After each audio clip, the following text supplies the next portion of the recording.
Hello बच्चों, आइए इस प्रश्न को देखते हैं। वायरल आरएनए से एक्स द्वारा परिवर्तित होकर गुणन हेतु परपोषी जीनोम में संविष्ट हो जाता है। एक्स क्या है? विकल्प ए डीएनए पॉलीमरेज, विकल्प बी रेस्ट्रिक्शन एंडोन्यूक्लियस, विकल्प सी आरएनए पॉलीमरेज या विकल्प डी रिवर्स ट्रांसक्रिप्टेज। इस प्रश्न की जो मुख्य अवधारणा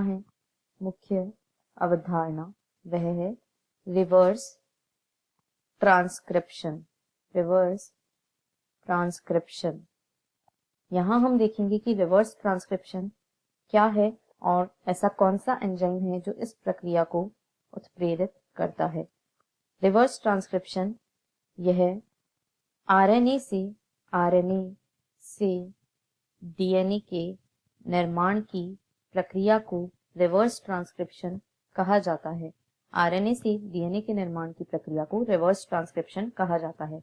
ऐसा इसलिए होता है क्योंकि साधारणतया डीएनए से आरएनए तथा आरएनए से प्रोटीन का निर्माण होता है। जब डीएनए से आरएनए बनता है तब इस प्रक्रिया को ट्रांसक्रिप्शन कहा जाता है, और जब आरएनए से डीएनए का निर्माण होता है तो इसे रिवर्स ट्रांसक्रिप्शन कहा जाता है। और यह प्रक्रिया रिवर्स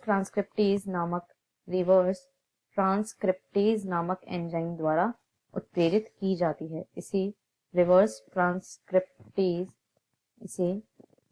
ट्रांसक्रिप्टेज नामक एंजाइम के द्वारा उत्प्रेरित किया जाता है, और यह ट्रांसक्रिप्शन की विपरीत प्रक्रिया है, इसलिए इसे रिवर्स ट्रांसक्रिप्शन कहा जाता है।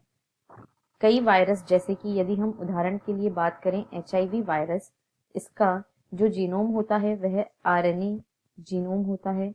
यह रिवर्स ट्रांसक्रिप्टेज एंजाइम की सहायता से इस आरएनए जीनोम से डीएनए में परिवर्तित हो जाता है, और इस प्रकार यह जो परपोषी कोशिकाएं होती हैं उनके जीनोम में संविष्ट हो जाता है। और इस प्रकार गुणन करके अपनी संख्या को बढ़ा लेता है। अतः प्रश्न में हमसे पूछा गया है कि एक्स द्वारा परिवर्तित होकर आरएनए डीएनए में बदल जाता है, तो यह प्रक्रिया रिवर्स ट्रांसक्रिप्टेज द्वारा संपन्न होती है। अतः एक्स रिवर्स ट्रांसक्रिप्टेज है। डीएनए पॉलीमरेज जो होता है यह डीएनए से डीएनए का निर्माण यानी कि रेप्लिकेशन या प्रतिकृतिकरण की प्रक्रिया में काम आने वाला एंजाइम है। यह आरएनए से डीएनए नहीं बना सकता है। बी में कहा गया है रेस्ट्रिक्शन एंडोन्यूक्लियस, यह डीएनए को कुछ विशिष्ट स्थानों पर काटता है, ना कि आरएनए को डीएनए में परिवर्तित करता है।